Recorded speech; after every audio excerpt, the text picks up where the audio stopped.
Hello guys, this is Vicky Rai. Welcome back to my YouTube channel. अगर आपने channel को subscribe नहीं किया है तो सब्सक्राइब कर लीजिए, बेल आइकन को प्रेस कर लीजिए जिससे चैनल से जुड़ी जानकारी आपको मिल सके। और दोस्तों, अगर वीडियो अच्छी लगे तो लाइक करना ना भूलिएगा। दोस्तों, अगर आप भी शिक्षक बनने का सपना देख रहे हैं तो आज से ही सपना देखना बंद कर दीजिए दोस्तों, और अपने लक्ष्य की ओर बढ़िए। क्योंकि दोस्तों, सपने और लक्ष्य में एक ही अंतर होता है। सपने के लिए बिना मेहनत की नींद चाहिए और लक्ष्य के लिए बिना नींद की मेहनत।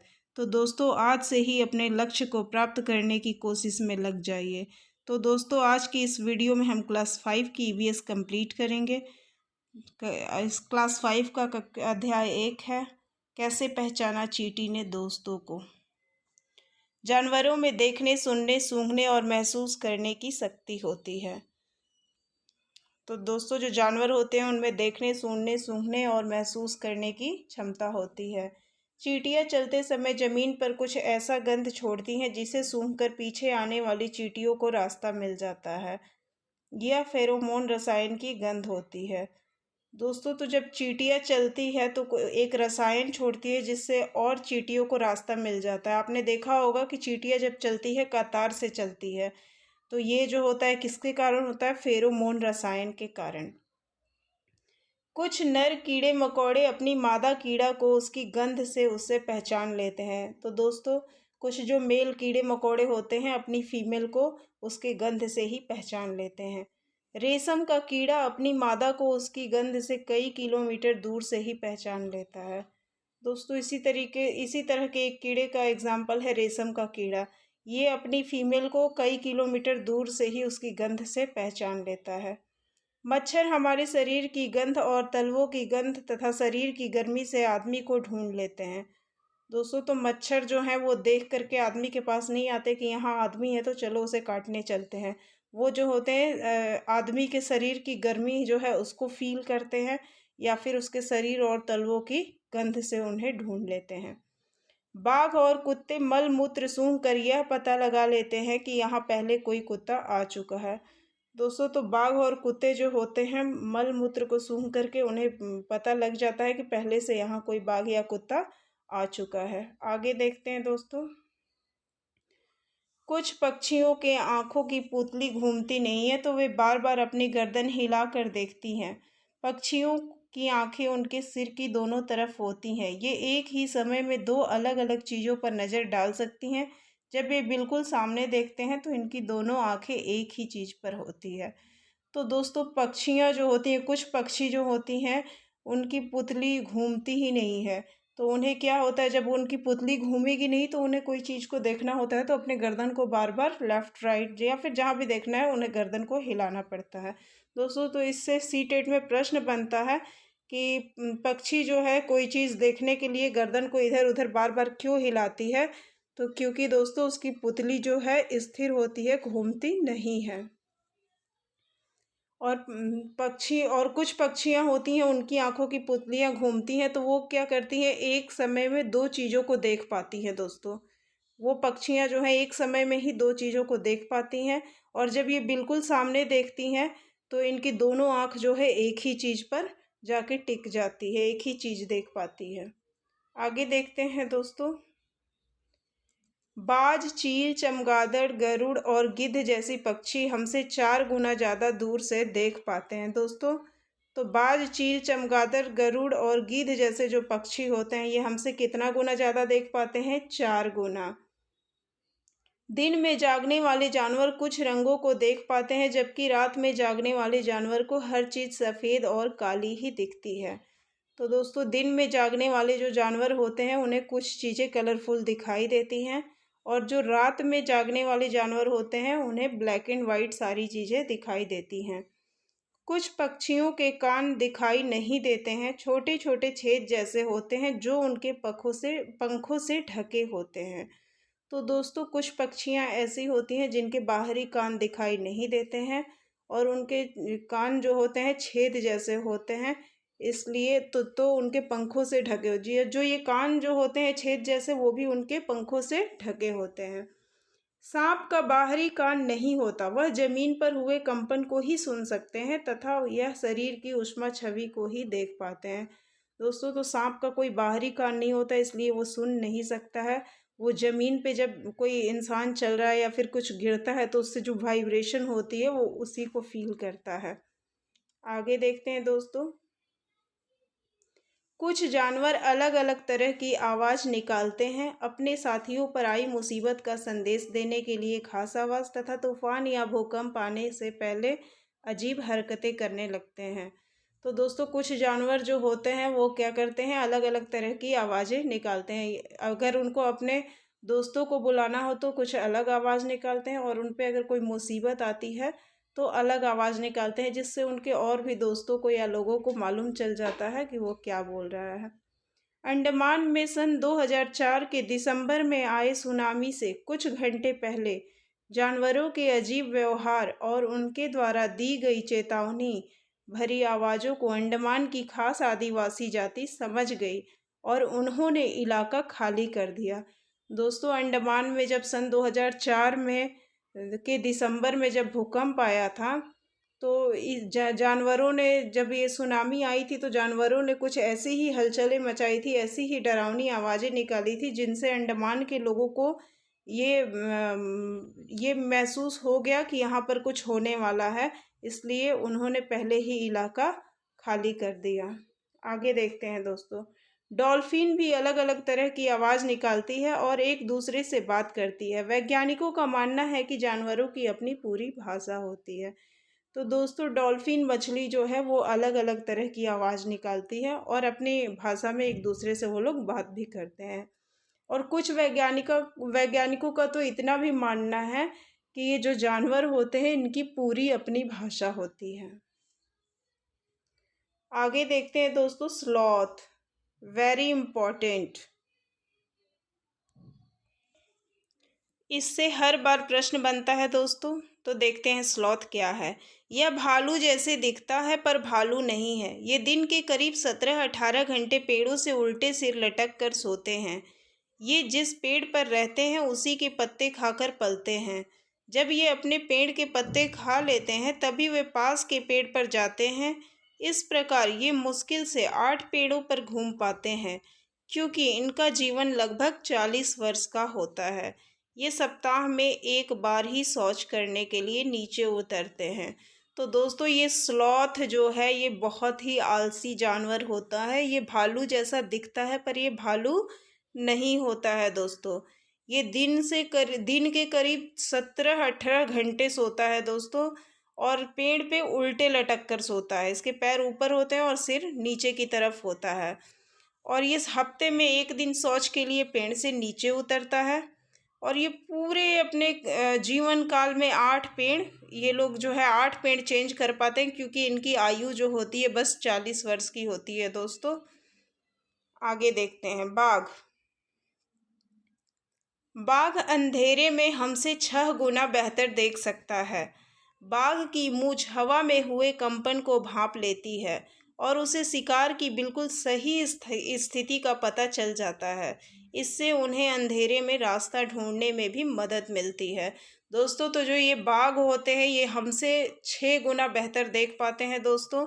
और इनकी मूंछ जो होती है, जो हवा से पत्ते हिलते हैं उनमें, और अगर कोई शिकार छिपा हो उनमें, इतने तक का फ़र्क इन्हें अपनी मूंछ की सहायता से मिल जाता है। और इन्हें अपनी मूंछ की सहायता से अंधेरे में रास्ता भी ये ढूंढ पाते हैं। आगे देखते हैं दोस्तों। बाघ मौके के अनुसार अपनी आवाज़ बदलता रहता है। गुस्से में अलग आवाज़ और बाघिन को बुलाना हो तो अलग आवाज़। तो दोस्तों बाघ जो होते हैं वो समय समय पर अपनी आवाज़ बदलते रहते हैं। जब इन्हें गुस्सा आता है तो अलग तरह की आवाज़ निकालते हैं, और जब इन्हें अपनी बाघिन को बुलाना होता है तो ये अलग तरह की आवाज़ निकालते हैं। बाघ का गुर्राना 3 किलोमीटर दूर तक सुना जा सकता है दोस्तों। तो बाघ का जो दहाड़ना है वो कितने किलोमीटर दूर तक सुना जा सकता है? 3 किलोमीटर। बाघ हवा से पत्तों के हिलने और शिकार के झाड़ियों में हिलने से हुई आवाज़ को भांप लेता है। बाघ के दोनों कान बाहर की आवाज़ इकट्ठा करने के लिए अलग अलग दिशाओं में घूम सकता है।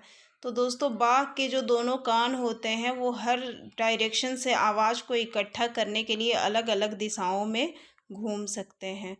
उत्तराखंड का जिम कॉर्बेट नेशनल पार्क और राजस्थान के भरतपुर जिले में घाना नेशनल पार्क, इन जंगलों में शिकार करना मना है। तो दोस्तों उत्तराखंड में ये आपसे पूछ सकता है कि जिम कॉर्बेट नेशनल पार्क कहाँ है, तो उत्तराखंड में, और घाना नेशनल पार्क कहाँ है, तो राजस्थान के भरतपुर जिले में है। और इन दोनों ही जंगलों में शिकार करना मना है। आगे देखते हैं दोस्तों, निम्न जानवरों को किस लिए मारा जाता है। दोस्तों तो हाथी दांतों के लिए, हाथी जो है उसको दांतों के लिए मारा जाता है। गैंडा को सींग के लिए मारा जाता है। शेर, मगरमच्छ और सांप को खाल के लिए मारा जाता है। कस्तूरी हिरण को खुशबू के लिए मारा जाता है। आगे देखते हैं दोस्तों, निम्न जानवरों के सोने का समय। छिपकली एक सीजन सोती है दोस्तों। आपने अपने घरों में भी देखा होगा कि जब सर्दी का दिन आता है तो छिपकली गायब हो जाती हैं और गर्मियों में फिर दिखने लगती हैं। तो ये जब ठंडी का दिन आता है तो ये पूरे एक सीजन ये सो जाती हैं।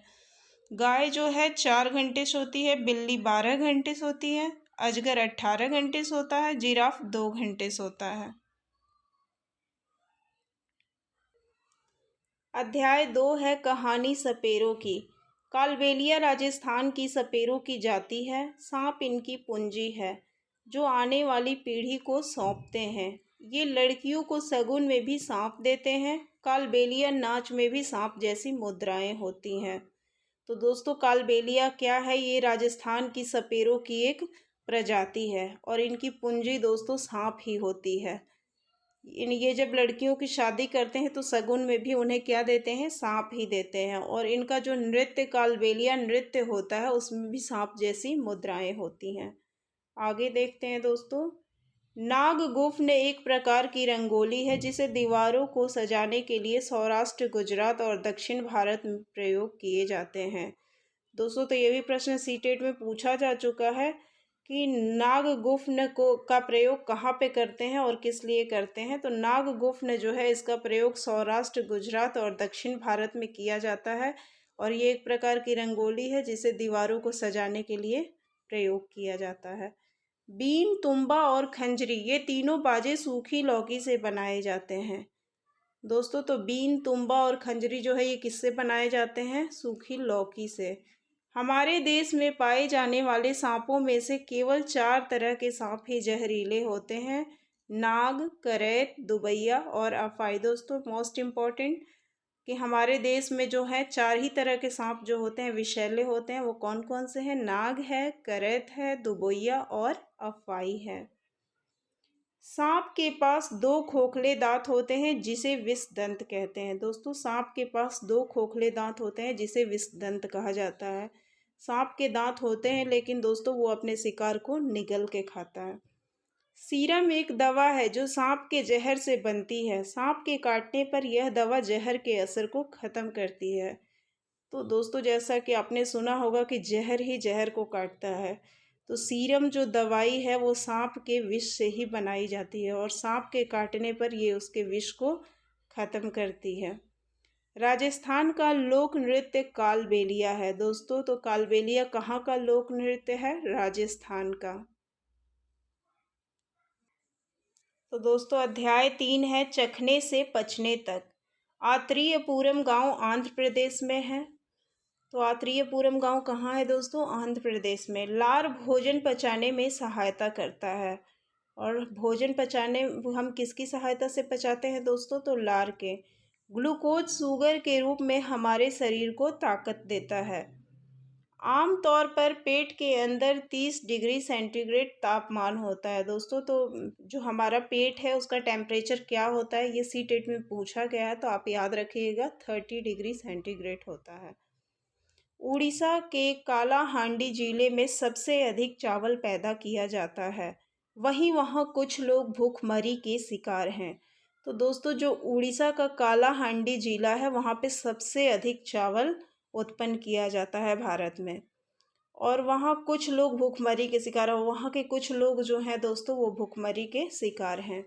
हमारे पेट में पाया जाने वाला पाचक रस अम्लीय होता है और जो रस होता है हमारे पेट में जिससे हम भोजन को पचाते हैं वो कैसा होता है दोस्तों, अम्लीय होता है।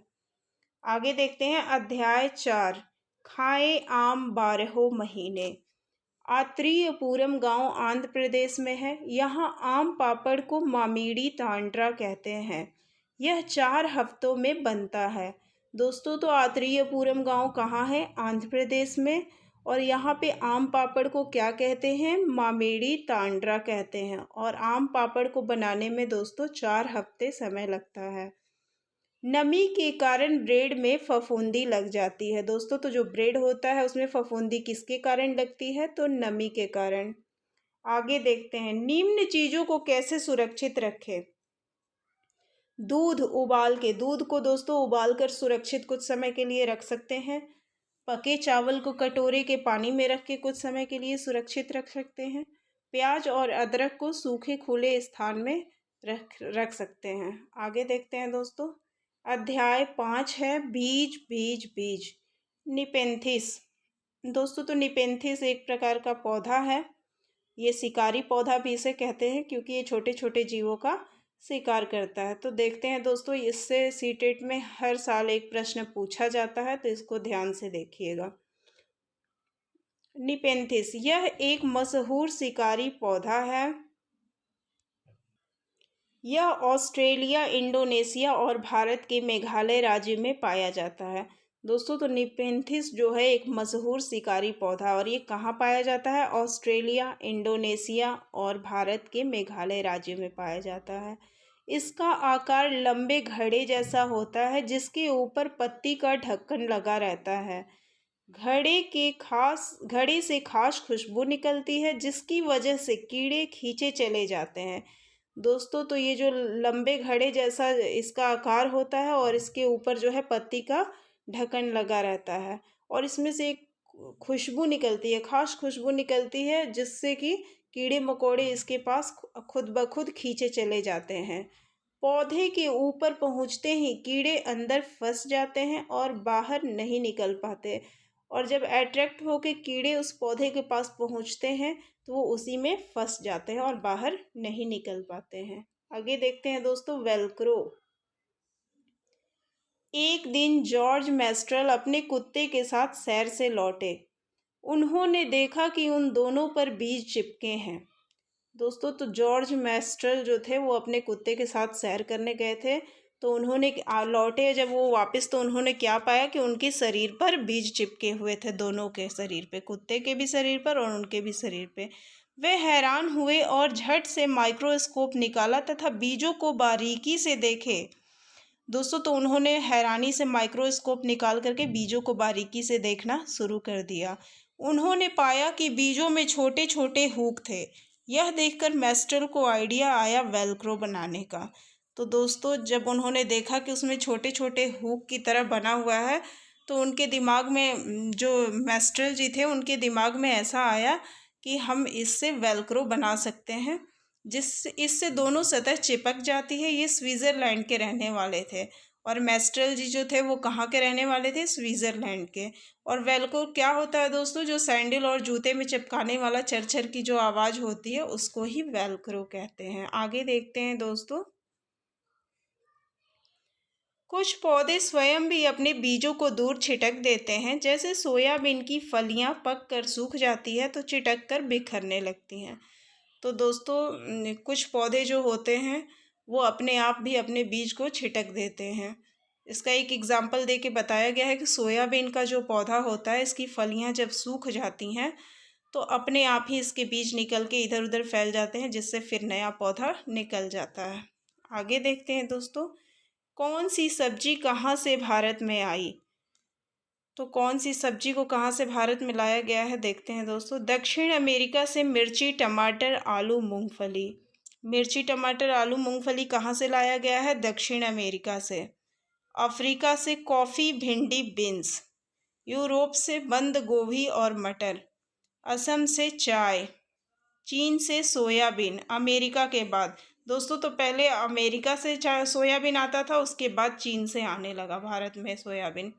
मिर्ची हमारे देश में पुर्तगाल देश के व्यापारियों ने दक्षिण अमेरिका से भारत लाया था, और जो मिर्ची है वो आया तो दक्षिण अमेरिका से ही था, लेकिन उसको लाने वाले कौन थे? पुर्तगाली देश के लोग थे। आगे देखते हैं दोस्त। गोभी को यूरोप की रानी कहा जाता है। गोभी को कहाँ की रानी कहते हैं? यूरोप की। देसी सब्जियां, हमारे देश में होने वाली जो सब्जियां हैं उनके नाम है बैंगन, मूली, सेम, करेला, परवल, आम, संतरा, बेर, केला, मेथी। तो दोस्तों ये सब जो है देसी सब्जियां हैं। आगे देखते हैं। अध्याय 6 है बूंद बूंद दरिया दरिया।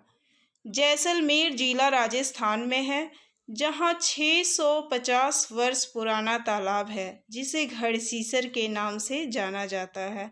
तो दोस्तों जैसलमेर जिला कहाँ है? राजस्थान में। और वहाँ पे 650 वर्ष पुराना एक तालाब है जिसका नाम क्या है दोस्तों? घड़सीसर। इसे राजा घड़सी ने लोगों के साथ मिलकर बनाया था दोस्तों। और इस तालाब को बनाने वाले कौन थे? वहाँ के राजा घड़सी थे, जो लोगों के साथ मिलकर इस तालाब का निर्माण किए थे। सर का अर्थ होता है तालाब। दोस्तों सर का अर्थ क्या होता है? तालाब होता है। इसमें 9 तालाब जुड़े हैं। यहाँ पूरे साल पानी की कोई परेशानी नहीं होती थी, पर अब घड़सीसर उजड़ गया है दोस्तों। तो जो ये तालाब था इसमें 9 तालाब और जुड़े थे। यहाँ पूरे साल पानी की कोई भी परेशानी नहीं होती थी। 9 तालाबों से जुड़ा हुआ ये तालाब था घड़सीसर। तो ये बहुत ही बड़ा था और इसमें बहुत पानी था, इसलिए इन्हें पानी की कमी नहीं होती थी। लेकिन अब जो है घड़सीसर उजड़ गया है। अल बिरूनी, इनका जन्म 973 ईस्वी में उज़्बेकिस्तान में हुआ था। इन्होंने भारत के तालाबों तथा आर्किटेक्चर के बारे में लिखा था तथा भारत की प्रशंसा की थी। इनकी किताब डाक टिकट 1973 में छपी थी दोस्तों। तो अल बिरूनी कहाँ के थे? उज़्बेकिस्तान के। और इनका जन्म 973 ईस्वी में हुआ था। और इन्होंने कौन सी पुस्तक लिखी थी दोस्तों? डाक टिकट। और इसी पुस्तक में उन्होंने भारत के तालाबों और आर्किटेक्चर के बारे में लिखा था दोस्तों। आगे देखते हैं। उत्तराखंड, यहाँ पर पानी में इससे जुड़े कई जश्न रिवाज और त्यौहार हैं।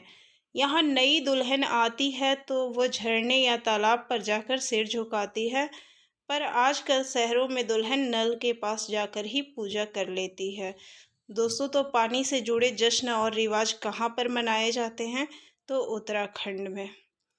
बावड़ी, इसमें सीढ़ियाँ जमीन के नीचे कई मंजिल तक बनी होती है, इसलिए इसे सीढ़ीदार कुआं भी कहते हैं। इसका निर्माण मुख्यतः वर्षा रहित राज्यों में होता है दोस्तों। तो ये बावड़ी जो होती है इसकी विशेषता यह है कि इसकी सीढ़ियाँ जो होती है ज़मीन के नीचे कई मंजिल तक बनी होती है। और इसका निर्माण किस जगह पे होता है दोस्तों? जहाँ वर्षा नहीं होती है वहाँ पे इसका निर्माण किया जाता है। आगे देखते हैं। 1986 में जोधपुर और आसपास के इलाकों में जब सूखा पड़ा था तो बावड़ियों को याद किया गया और ज़रूरत पूरी होने के बाद फिर से इन्हें भुला दिया गया दोस्तों। तो 1986 में जोधपुर में क्या हुआ था? यहाँ पर सूखा पड़ा था, तब यहाँ पे लोगों ने बावड़ियों की सहायता से अपना काम लिया और फिर ये बावड़ियों को भूल गए। आगे देखते हैं दोस्तों।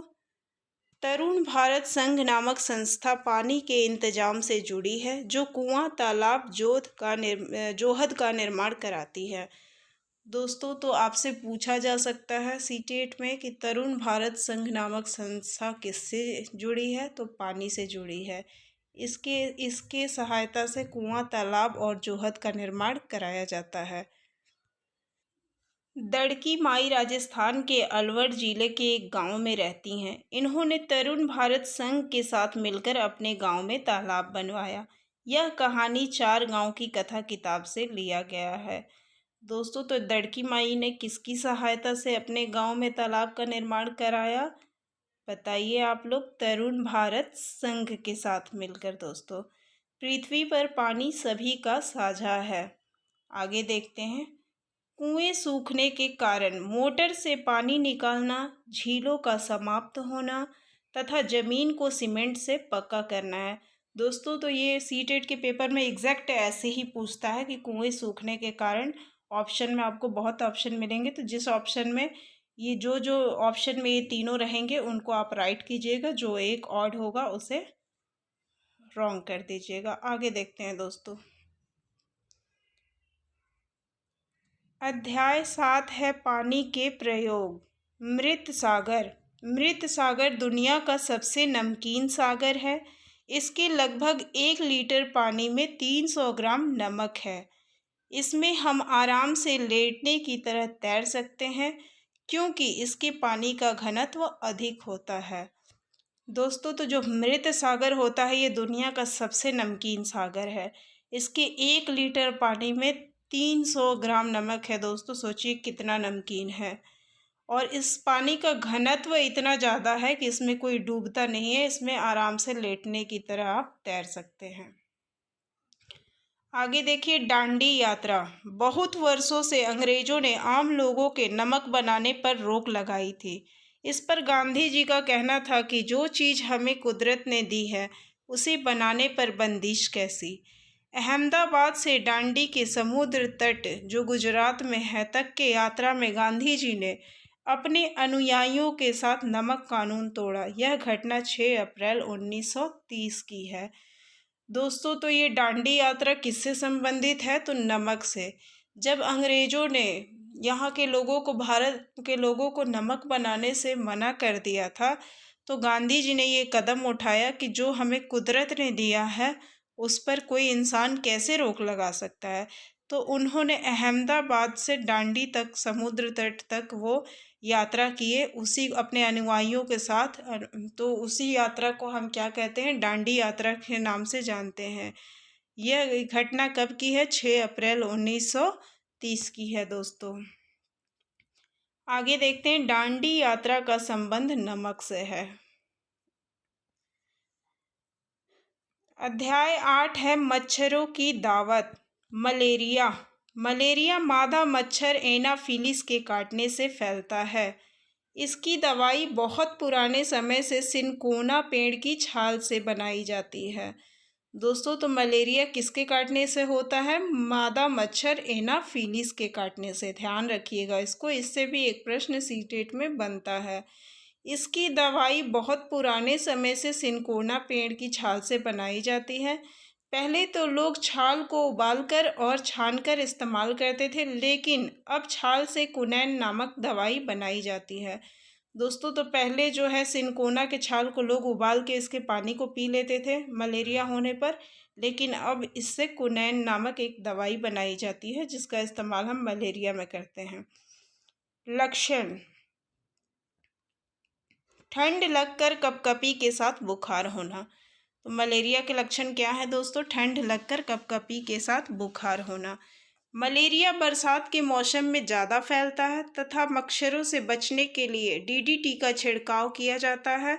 आसपास में पानी का जमाव नहीं होने दिया जाता है तथा मच्छरदानी का प्रयोग किया जाता है। दोस्तों, तो मलेरिया जो ज़्यादा है वो बरसात में के मौसम में फैलता है। क्यों बरसात के मौसम में फैलता है? क्योंकि बरसात में चारों ओर इधर उधर पानी, गंदा पानी लग जाता है, जिसकी वजह से मच्छर जो हैं बैठ जाते हैं। वो पानी में ही अपना लार्वा देते हैं, अपने अंडे, उससे और मच्छर जो हैं बढ़ जाते हैं। इसलिए मच्छर को रोकने के लिए डीडीटी का छिड़काव करना चाहिए पानी में, और उसके बाद या फिर मच्छरदानी लगा करके सोना चाहिए। मच्छर पानी में अंडे देते हैं जिसे लार्वा कहते हैं। दोस्तों, तो मच्छर जो पानी में अंडे देते हैं उन्हें क्या कहते हैं? लार्वा। मच्छरों के काटने से मलेरिया के अलावा डेंगू, चिकनगुनिया और फाइलेरिया भी होता है। दोस्तों, तो ये भी प्रश्न कई बार सीटेट में पूछा जा चुका है कि मच्छरों के काटने से और मलेरिया के अलावा और कौन सी बीमारी होती है। तो इसको ध्यान रखिएगा, डेंगू, चिकनगुनिया और फाइलेरिया। आपको ऑप्शन में 2 ऑप्शन सेम दिखेंगे, तीसरा कोई एक चेंज दिखता है, तो आपको तीनों को ध्यान रखना है कि मच्छरों के काटने से मलेरिया के अलावा डेंगू, चिकनगुनिया और फाइलेरिया होता है। मलेरिया का कारण प्लेस्मोडियम है। प्लेस्मोडियम क्या है दोस्तों? ये भी एक परजीवी है, मच्छर के ही जीव हैं जो कि जिनके काटने से मलेरिया होता है। मलेरिया परजीवी, इसकी खोज सर रोनाल्ड रॉस ने की, जो सिकंदराबाद के में रंग भूरा और पंख छींटेदार, पेट से कुछ काला काला सा पाया गया। तो दोस्तों मलेरिया परजीवी की जो है खोज किसने की थी? सर रोनाल्ड रॉस ने की थी। कहाँ पे की थी? सिकंदराबाद में। और ये परजीवी कैसा था दोस्तों? तो रंग इसका भूरा था, पंख छींटेदार थे और पेट में कुछ काला काला सा पाया गया था। आगे देखते हैं। सर रोनाल्ड रॉस को चिकित्सा के क्षेत्र में 1902 ईस्वी में नोबेल पुरस्कार मिला था। दोस्तों तो सर रोनाल्ड रॉस को किस क्षेत्र में नोबेल पुरस्कार मिला था? चिकित्सा के क्षेत्र में। कब मिला था? 1902 में। इन्होंने मच्छर के पेट में झांका था। इनकी मृत्यु 1905 में हुई। 1902 में दोस्तों इन्हें नोबेल पुरस्कार मिला और 1905 में इनकी मृत्यु हो गई। और यही थे जिन्होंने मच्छर के पेट में झांका था। आगे देखते हैं। अनीमिया, इसमें मानसिक और शारीरिक दोनों तरह की कमजोरी होती है। दोस्तों तो अनीमिया जो बीमारी होती है इसमें इंसान की मानसिक और शारीरिक दोनों हालत जो है खराब होती है तथा अनीमिया के कारण खून में हीमोग्लोबिन या आयरन की कमी आ जाती है। इस बीमारी से ग्रसित लोगों को आयरन की दवाई दी जाती है। दोस्तों तो अनीमिया से ग्रसित लोगों को कौन सी दवाई दी जाती है? आयरन की दवाई दी जाती है। गुड़, आंवला और हरी पत्तेदार सब्जियों में आयरन पाया जाता है। दोस्तों ये भी सीटेट में कई बार पूछा जा चुका है। 3-3 के 4 ऑप्शंस रहते हैं और उसमें क्वेश्चन रहता है कि किस में जो है आयरन पाया जाता है।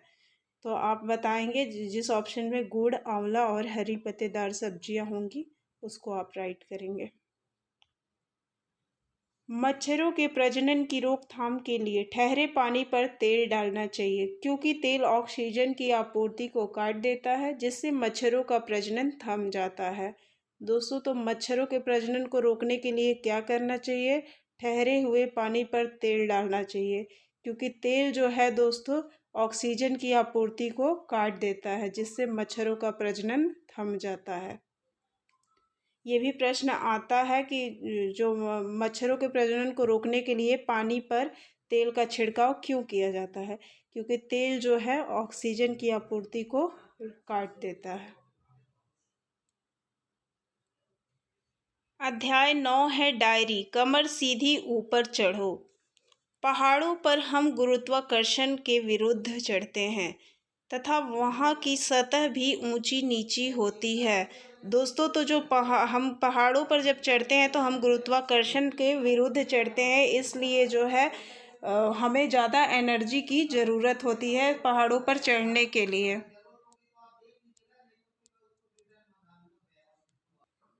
इसलिए पहाड़ों पर चढ़ने के वक्त नाश्ते में विटामिन सी और आयरन की गोलियों के साथ चॉकलेट वाला दूध दिया जाता है ताकि ठंड से बचाव हो और ऊर्जा मिल सके। रॉक क्लाइंबिंग, पर्वतों और चट्टानों पर चढ़ने की प्रक्रिया को रॉक क्लाइंबिंग कहते हैं। दोस्तों तो रॉक क्लाइंबिंग किसे कहते हैं? पर्वतों और चट्टानों पर चढ़ने की प्रक्रिया को। रैपलिंग, पर्वतों से वापस उतरने की प्रक्रिया को रैपलिंग के नाम से जानते हैं। तो हाँ दोस्तों, पर्वतों से जब जो उतरने की प्रक्रिया होती है उसे रैपलिंग कहते हैं और चढ़ने की प्रक्रिया को रॉक क्लाइंबिंग कहते हैं। आगे देखते हैं। बछेंद्री पाल, यह उत्तराखंड के नकुरी गांव की रहने वाली हैं। यह 12 वर्ष की आयु में 4000 मीटर ऊंचाई पर चढ़ गई थी। दोस्तों तो जो ये बछेंद्री पाल हैं ये कहाँ की रहने वाली हैं? उत्तराखंड के नकुरी गांव की। और ये 12 वर्ष की आयु में ही 4000 मीटर ऊंचाई पर चढ़ गई थी। एवरेस्ट पर चढ़ने वाली प्रथम भारतीय महिला बछेंद्री पाल थी। दोस्तों तो एवरेस्ट पर चढ़ने वाली प्रथम भारतीय महिला कौन थी? बछेंद्री पाल थी। यह 23 मई 1984 को 1:07 पर 8848 मीटर ऊंची चोटी एवरेस्ट पर चढ़कर तिरंगा लहराई थी। तो दोस्तों बछेंद्री पाल जो है वो कब चढ़ी थी एवरेस्ट पर? 23 मई 1984 को। कितने बजे चढ़ी थी? 1:07 पर। और एवरेस्ट की ऊंचाई कितनी है? तो 8848 मीटर। अगर 8848 ऑप्शन में नहीं है तो हम लगभग 8900 मीटर ऊंची चोटी मार सकते हैं। नेपाली नाम सागर माथा, तो एवरेस्ट का जो नेपाली नाम है वो क्या है? सागर माथा है। यानी कि एवरेस्ट को ही नेपाल में क्या कहते हैं? सागर माथा के नाम से जानते हैं। ये इस एवरेस्ट पर चढ़ने के बाद ये भारत की पहली और संसार की 5वीं ऐसी महिला बन गई जिन्होंने एवरेस्ट पर कदम रखा। इन्हें पद्मश्री तथा अर्जुन पुरस्कार, स्वर्ण पदक जैसे पुरस्कार से सम्मानित किया गया। दोस्तों, तो इन्हें बछेंद्री पाल को कई पुरस्कार भी मिले, जिनमें से पद्मश्री, अर्जुन पुरस्कार, स्वर्ण पदक आदि जैसे और कई पुरस्कार इन्हें मिले थे। आगे देखते हैं दोस्तों, अध्याय 10 बोलती इमारतें। पीतल, तांबा और जिंक का मिश्र धातु है। दोस्तों, तो पीतल किसकी मिश्र धातु है? तो तांबा और जिंक की। ये भी सीटेट में कई बार पूछा जा चुका है। और कांसा किसकी मिश्र धातु है दोस्तों? तो तांबा और टीन की मिश्र धातु है। हैदराबाद का म्यूजियम। इस म्यूजियम में गोलकोंडा किले के आसपास खुदाई के दौरान मिली चीजें थी, जैसे बर्तन, औजार, जेवर, हथियार आदि। तो इस संग्रहालय में क्या क्या चीज़ें थी दोस्तों? तो गोलकोंडा किले से खुदाई करने के बाद जो चीज़ें मिली थी, बर्तन, हथियार, जेवर, यही सब इसके अंदर रखा गया था। गोलकोंडा के किले की बाहरी दीवार में 87 बुर्ज हैं। दोस्तों, ये भी इम्पॉर्टेंट है कि गोलकोंडा के किले के बाहरी दीवार में कितने बुर्ज हैं? 87। सन 1518 से 1687 तक यहाँ कुतुब शाही सुल्तानों ने एक के बाद एक राज किया। दोस्तों, कब से कब तक कुतुब शाही सुल्तानों ने यहाँ राज किया? 1518 से 1687 तक। आगे देखते हैं, औरंगजेब। तोप का इस्तेमाल औरंगजेब ने किया था। इस बादशाह की पूरी फौज बंदूकों और तोपों के साथ यहाँ हमला करने आई थी। यह किले में घुस भी नहीं पाए। पूरी सेना 8 महीने तक बाहर ही बैठी रही। तो तोपों का इस्तेमाल किसने किया था दोस्तों? औरंगजेब ने। आगे देखते हैं, आदिवासी लोग ब्रांज का उपयोग हजारों वर्षों से कर रहे हैं। कांसा और ब्रांज एक ही है दोस्तों, कांसा को ही ब्रांज कहते हैं। तो आदिवासी लोग जो हैं वो कई वर्षों से इसका प्रयोग कर रहे हैं। अध्याय 11 है सुनीता अंतरिक्ष में।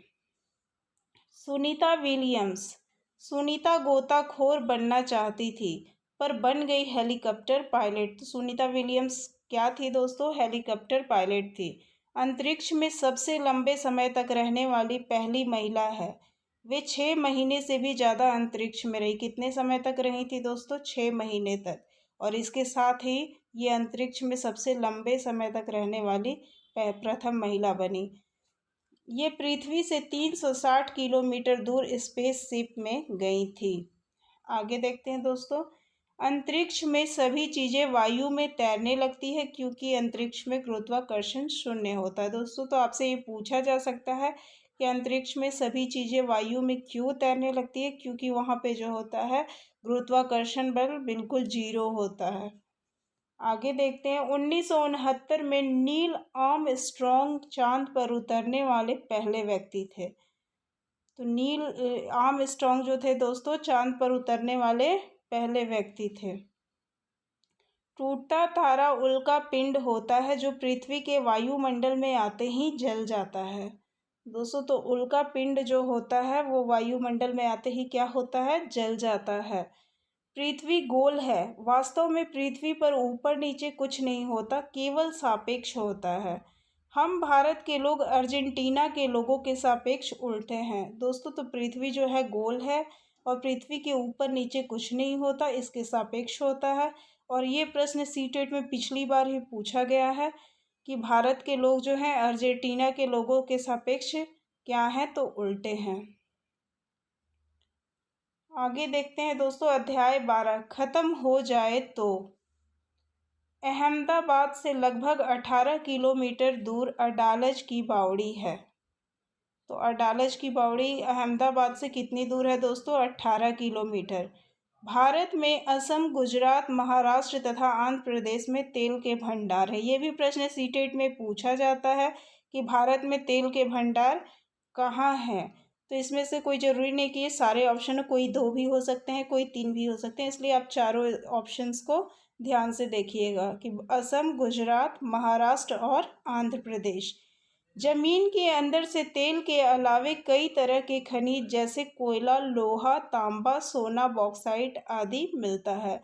तो दोस्तों ज़मीन के अंदर से तेल के अलावा खनिज भी, कई तरह के खनिज भी पाए जाते हैं।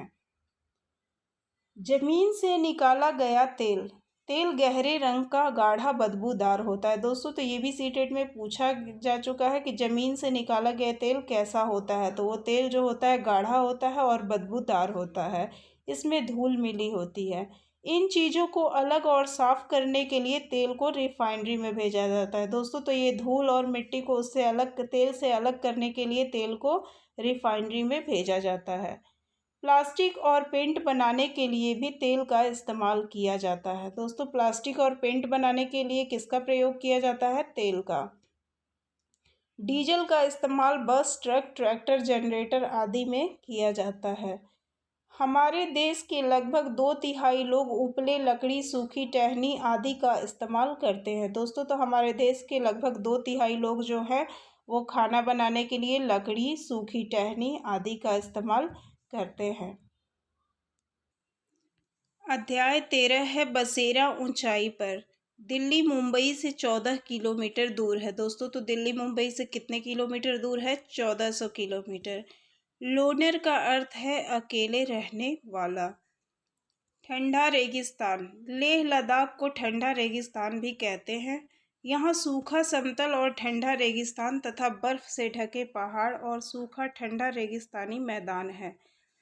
दोस्तों तो लेह लद्दाख को क्या कहते हैं? ठंडा रेगिस्तान। ये भी पूछा जाता है कि ठंडा रेगिस्तान किसे कहते हैं, तो आप बताएंगे लेह लद्दाख को कहते हैं। यहाँ सूखा समतल और ठंडा रेगिस्तान है तथा मैदान भी है तथा सफ़ेद पत्थर के सुंदर मजबूत घर हैं। यहाँ बहुत कम बारिश होती है। लद्दाख में स्वागत को झूले झूले कहते हैं। दोस्तों तो लेह लद्दाख में बारिश बहुत कम होती है और यहाँ पे स्वागत को क्या कहते हैं? झूले झूले कहते हैं। कहाँ पर? लद्दाख में। यहाँ पत्थरों को काट कर एक के ऊपर एक रखकर मिट्टी और चूने से पुताई करके घर बनाए जाते हैं। छत को मजबूत बनाने के लिए पेड़ों के मजबूत तने का इस्तेमाल किया जाता है। दोस्तों तो यहाँ घर किस चीज़ से बनाए जाते हैं? पत्थर और लकड़ी जो है उनसे घर इनके बनते हैं। पत्थरों को जोड़ करके ये लोग मिट्टी और चूने से पुताई करके घर बनाते हैं और उस पर जो है इसकी छत जो होती है वो किसकी होती है? लकड़ी की। मजबूत जो होते हैं पेड़ के तने, उनको ये लोग लगाते हैं। छत इनके घर का महत्वपूर्ण हिस्सा है। यहाँ गर्मी के तेज़ धूप में ठंड के लिए फल सब्जियाँ सुखा लेते हैं। दोस्तों तो लेह लद्दाख के जो लोग हैं इनके लिए इनके घर का बहुत ही महत्वपूर्ण हिस्सा छत होता है। जब गर्मियों में बहुत तेज़ धूप होती है तब ये जो है अपनी सब्जी और फल को सुखा करके ठंड के लिए रख लेते हैं। आगे देखते हैं दोस्तों।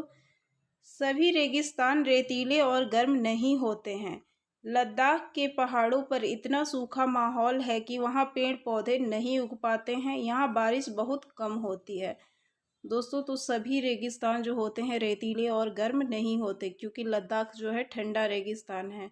लद्दाख के पहाड़ों पर इतना सूखा माहौल है कि वहाँ पेड़ पौधे नहीं उग पाते और यहाँ बारिश बहुत कम होती है। आगे देखते हैं चांगथांग। ये जम्मू कश्मीर राज्य में है। यहाँ 5000 मीटर की ऊंचाई पर बना मैदानी, सुनसान और पथरीला इलाका है। यहाँ सांस लेने में भी मुश्किल होती है। तो चांगथांग कहाँ है दोस्तों? जम्मू कश्मीर राज्य में है और 5000 मीटर की ऊंचाई पर है। यहाँ पर सांस लेने में भी लोगों को दिक्कत होती है। चांगपा, ये घुमंतू लोग हैं जो हमेशा एक जगह पर नहीं रहते। दोस्तों तो जो चांगपा लोग होते हैं वो घुमंतू होते हैं। ये एक जगह से स्थायी रूप से नहीं रहते हैं, ये इधर से उधर घूमते रहते हैं। अपनी भेड़ बकरियों के झुंड को लेकर पहाड़ों में हरे मैदानों की खोज में घूमते रहते हैं। इन्हीं जानवरों से इन्हें अपनी ज़रूरत का सामान मिल जाता है। भेड़ बकरियां ही इनकी सबसे बड़ी पूंजी होती है। जितनी भेड़ बकरियां होती है उतना ही ऊंचा परिवार का स्तर। दोस्तों तो ये चांगपा जो लोग होते हैं, भेड़ बकरी ही इनकी पूंजी होती है। इनके पास जितनी ज़्यादा भेड़ बकरियां होती हैं ये उतने ही धनवान कहलाते हैं, ऊंचे परिवार के कहलाते हैं। ये सिर्फ 5000 लोग हैं। ये खास तरह की बकरियां पालते हैं जिनके बालों से दुनिया की मशहूर पश्मीना ऊन बनती है। दोस्तों, तो ये जो बकरियां पालते हैं ये बहुत ही ख़ास होती है। इनके बाल जो हैं उनसे पश्मीना ऊन जो है तैयार किया जाता है। जितनी ठंडी और ऊंची जगह होती है उन बकरियों के बाल भी उतने ही ज़्यादा और नरम होंगे। दोस्तों, तो जितनी ही ठंडी वहाँ पे पड़ेगी, जितनी ही ठंडी और ऊंची जगह होगी, इन बकरी के बाल जो हैं उतने ही ज़्यादा होंगे और नरम होंगे, यानी कि सॉफ्ट होंगे। ये लोग अपना पूरा सामान घर, घोड़ों और याक पर लाद कर चलते हैं। ये लोग केवल 2.5 घंटे में अपना पूरा सामान समेट कर निकल पड़ते हैं। ये अपने टेंटों को रेबो कहते हैं। दोस्तों, तो इनको अपना पूरा सामान समेटने में कितना समय लगता है? 2.5 घंटा। और ये जो टेंट लगा करके रहते हैं उसको क्या कहते हैं? रेबो कहते हैं। पश्मीना शाल, इसमें 6 स्वेटरों के बराबर गर्मी होती है, लेकिन बिल्कुल मोटी नहीं होती। यह हाथों द्वारा बुना जाता है और साधारण शाल को बुनने में 250 घंटे लगते हैं। दोस्तों, तो ये जो पश्मीना शाल होता है ये 6 स्वेटर के बराबर इससे गर्मी मिलती है, लेकिन ये देखने से मोटी नहीं होती है, पतली सी होती है। और इसकी जो बुनाई होती है वो हाथों से होती है, मशीन से नहीं होती है। और इसे बुनने में कितना समय लगता है दोस्तों? 250 घंटे लगते हैं। तो इसको ध्यान में रखिएगा। पश्मीना शाल की विशेषता क्या है? तो ये 6 स्वेटरों के बराबर गर्मी करता है और ये मोटा नहीं होता है और ये हाथों से बुना जाता है और इसको बुनने में 250 घंटे लगते हैं। यह पश्मीना शाल पहाड़ी बकरियों की एक खास नस्ल से बनता है। ये बकरियां लगभग 5,000 मीटर की ऊंचाई पर रह सकती हैं। ये जो बकरियां होती हैं जिनके बाल से पश्मीना शाल बनता है ये 5,000 मीटर की ऊंचाई पर रह सकती हैं। यहाँ सर्दियों में तापमान 0 डिग्री सेंटीग्रेड से भी बहुत कम -40 डिग्री सेंटीग्रेड तक चला जाता है। दोस्तों, तो जो ये चांगथांग है यहाँ पर जो है तापमान जो है -40 डिग्री सेंटीग्रेड तक चला जाता है। तो आप समझ सकते हैं कि यहाँ कितनी ठंड पड़ती है। इतनी सर्दी से बचने के लिए बकरियों के शरीर पर बहुत ही बारीक और नरम बाल उग जाते हैं तथा गर्मियों में झड़ जाते हैं। दोस्तों, तो ये जब सर्दियों में ये बकरियां रहती हैं तो इनके शरीर पर घने और पतले बाल जम जाते हैं और जब गर्मी आती है तो ये बाल खुद ब खुद झड़ जाते हैं। इनके 6 बाल आदमी के 1 बाल के बराबर होता है। दोस्तों, तो इनके बाल इतने पतले होते हैं तो इनके 6 बाल और आदमी के 1 बाल बराबर होते हैं। इसलिए पश्मीना शॉल को मशीन के द्वारा नहीं बुना जा सकता। यही कारण है कि पश्मीना शॉल जो है हाथ से बुनना पड़ता है, क्योंकि ये बकरियों के जो बाल होते हैं ये बहुत ही पतले होते हैं। इसकी बुनाई मशीन के द्वारा नहीं की जा सकती है। लेखा, चांगपाओं के पास भेड़ बकरी को रखने की एक जगह होती है जिसे लेखा कहते हैं। दोस्तों, तो लेखा क्या होता है?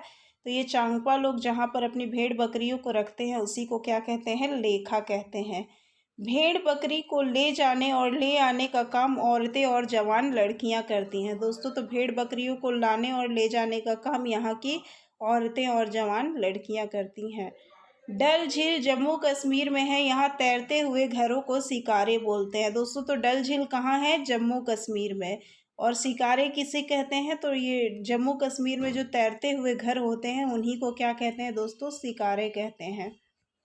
श्रीनगर में आए टूरिस्ट हाउस बोट में रहते हैं जिसकी लंबाई 80 फुट और चौड़ाई 8-9 फुट तक होती है।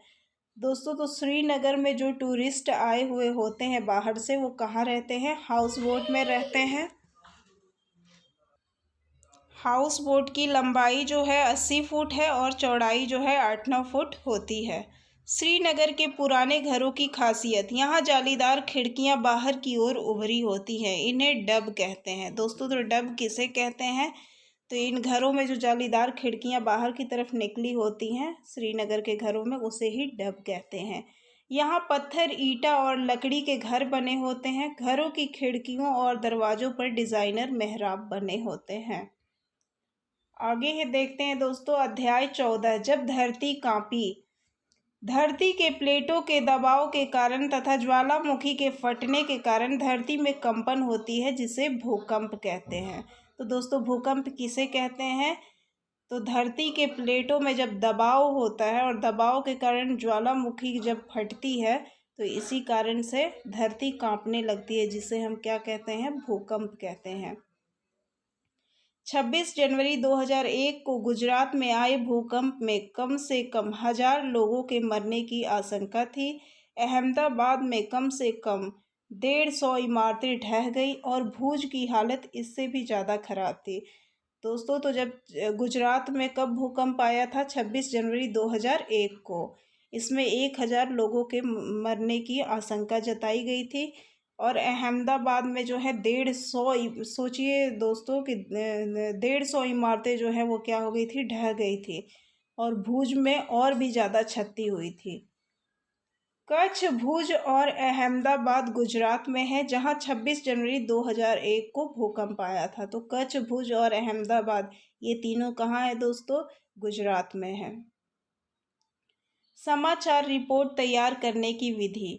तो दोस्तों, समाचार रिपोर्ट तैयार करने के लिए क्या क्या चीज़ चाहिए होता है, उसको देखते हैं। संकट का कारण, सबसे पहले संकट का कारण जानना पड़ता है।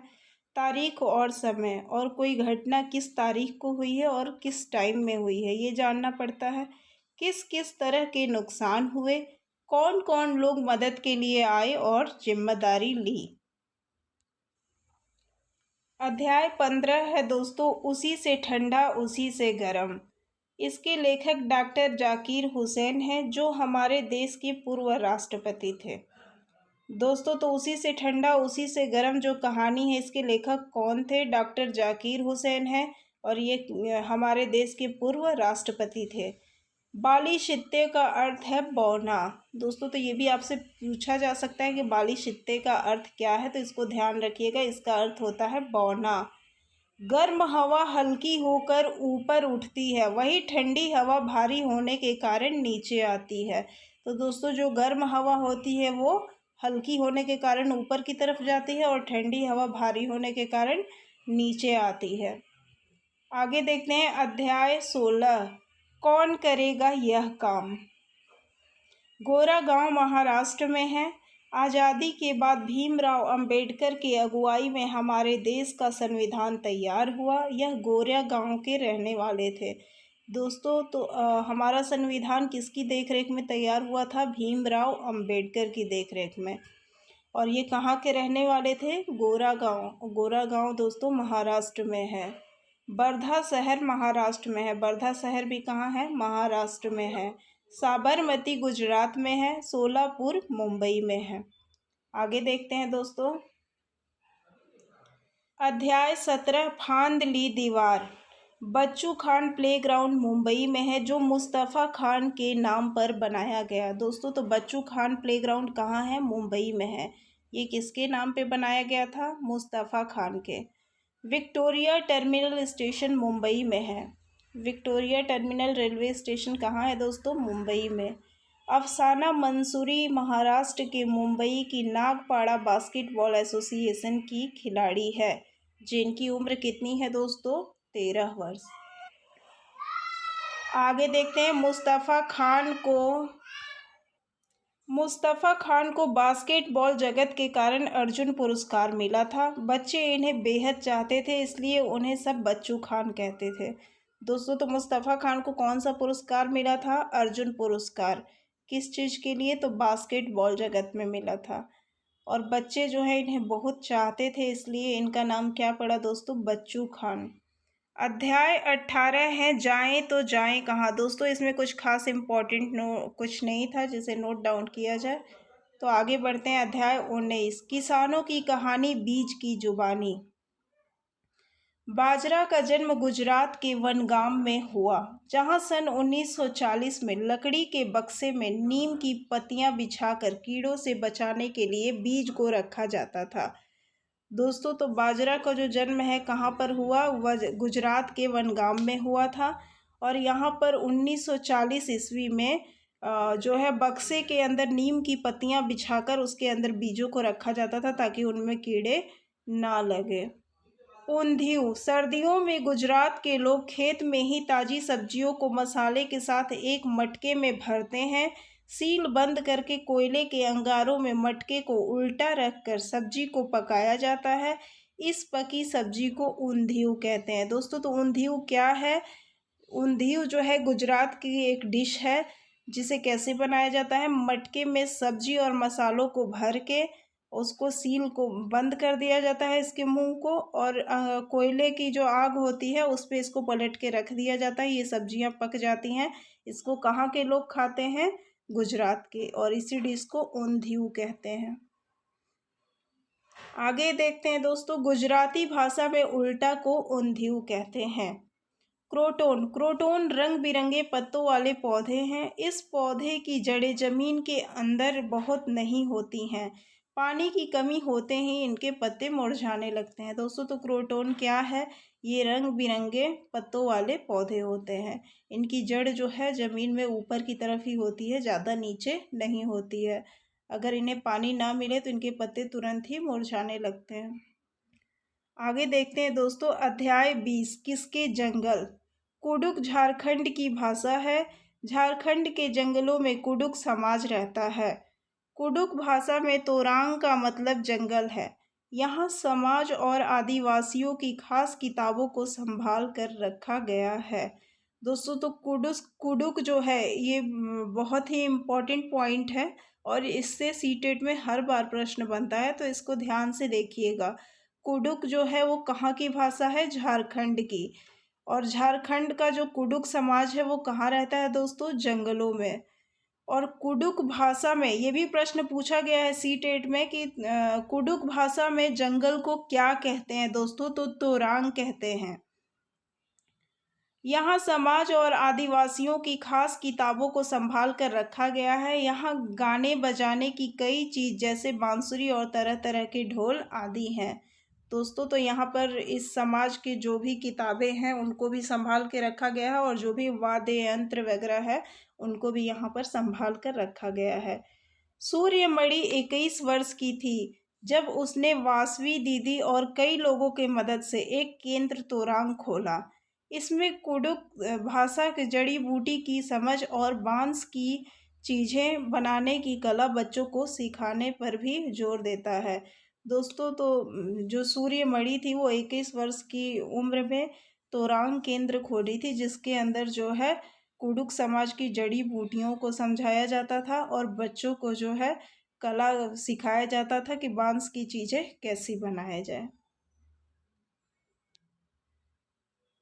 जंगल अधिकार कानून 2007। इस कानून के अंतर्गत जो लोग कम से कम 25 वर्ष से जंगल में रह रहे हैं उनका वहां से जंगल और वहां के पैदा होने वाली चीज़ों पर हक है।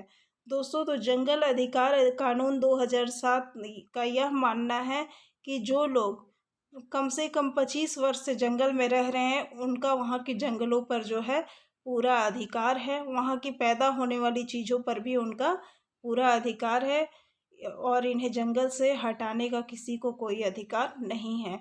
लेकिन इन्हें जंगल की ज़मीन बेचने का हक नहीं है। दोस्तों, वहाँ पे जो चीज़ होता है उस पर तो इनका अधिकार है, पर वहाँ की ज़मीन ये बेच नहीं सकते हैं। जंगल बचाने का काम भी ग्राम सभा करती है, और जंगल बचाने का काम कौन करता है दोस्तों? ग्राम सभा करती है। झूम खेती। झूम खेती जो है मिजोरम राज्य में होती है। दोस्तों, तो झूम खेती कहाँ पे होती है? मिजोरम राज्य में।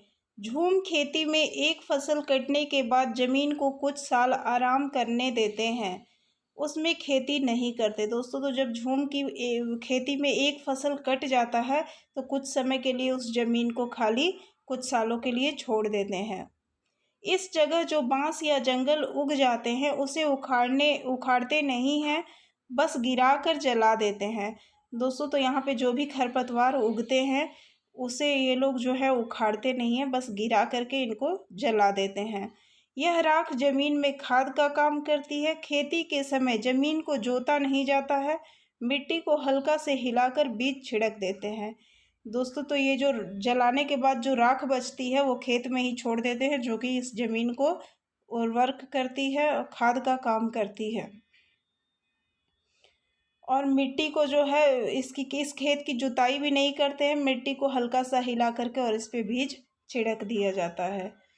एक ही तरह के खेत में अलग अलग तरह की फसल जैसे मकई, सब्जियां, मिर्च और चावल के बीज बोए जाते हैं। दोस्तों, तो एक ही तरह के ये जो खेत होते हैं इनमें अलग अलग तरह के बीज बोया जाता है। फसल के समय भी अनचाही घास और पौधे को उखाड़ते नहीं हैं, उन्हें गिरा देते हैं ताकि वे ज़मीन की मिट्टी में मिल जाए, जिससे ज़मीन उपजाऊ हो। दोस्तों, तो जो जो पौधे फसल के साथ में भी जो अवांछनीय पौधे उसमें निकलते हैं, उसे ये लोग उखाड़ते नहीं हैं, उसी में गिरा करके छोड़ देते हैं, जिससे ज़मीन जो है उपजाऊ होती है। मिजोरम मिजोरम का मुख्य फसल चावल है। मिजोरम की मुख्य फसल कौन सी है दोस्तों? चावल।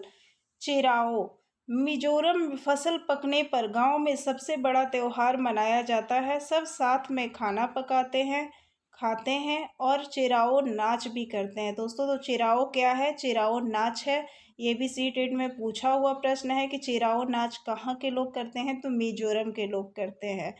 कब किया जाता है? तो फसल पकने के बाद गांव में जो त्योहार मनाया जाता है उसमें लोग चिराओ नाच करते हैं। इस नाच में जमीन पर बांस की डंडी लेकर दो दो लोग की जोड़ी जमीन पर बैठ जाती है और ढोल की ताल पर डंडियों को जमीन पर पीटते हैं। डंडियों के बीच लोग एक कतार में खड़े होकर कूदते हैं और नाचते हैं।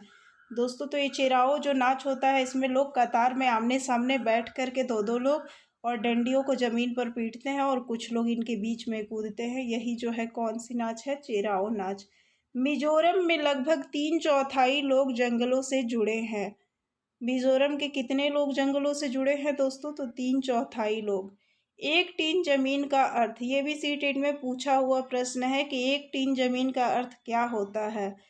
तो एक टीन बीज को जितनी ज़मीन में बोया जा सकता है उतनी ज़मीन को एक टीन ज़मीन कहते हैं। दोस्तों, तो जितनी ज़मीन में एक टीन बीज को बोया जा सकता है उसी ज़मीन को हम क्या कहते हैं? एक टीन ज़मीन कहते हैं। अध्याय 21 है किसकी झलक किसकी छाप। पोलियो जीवाणु से फैलता है, यह जन्मजात नहीं होता है। दोस्तों, पोलियो जो है वो जीवाणु से फैलता है, यह जन्मजात बीमारी नहीं है। ग्रेगर मेंडल ने 28,000 पौधों पर बारीकी से प्रयोग किया। इन्होंने मटर के पौधे पर प्रयोग किया तथा आनुवंशिकता की खोज की। ग्रेगर मेंडल जो थे दोस्तों, इन्होंने कितने पौधों पर अपने प्रयोग किया था? 28,000 पौधों पर। और ये मटर के पौधे थे जिन पर इन्होंने प्रयोग किया था। और इन्होंने ही आनुवंशिकता की भी खोज की है। इनके सिद्धांत को इनकी मृत्यु के कई वर्ष बाद मान्यता मिली। दोस्तों, ग्रेगर मेंडल जो है इनके सिद्धांत को इनकी मृत्यु के कई वर्षों के बाद जो है मान्यता मिली थी। साबूदाना बीज नहीं है। साबूदाना जो खाते हैं दोस्तों वो बीज नहीं है। लेह लद्दाख के घरों की विशेषता। दोस्तों, लेह लद्दाख के घरों की विशेषता क्या है? निचली मंजिल में कोई खिड़की नहीं होती है, लकड़ी के फर्श होते हैं, पत्थर और गारा और चूने से बनी मोटी दीवार होती है। आगे देखते हैं। एस्किमो अपने घर इग्लू को बर्फ से बनाते हैं क्योंकि बर्फ के दीवारों के बीच मौजूद हवा अंदर की गर्मी को बाहर जाने से रोकती है। तो दोस्त, ये भी प्रश्न सीटेट में पूछा गया है कि एस्किमो जो है अपना घर इग्लू बर्फ से क्यों बनाते हैं? तो बर्फ की दीवारों के बीच जो हवा होती है दोस्तों, वो बर्फ के अंदर घरों की जो गर्मी है उसको बाहर जाने से रोकती है। और दोस्त, ये इस कक्षा 5 का अंतिम अध्याय था। वीडियो देखने के लिए थैंक यू दोस्तों।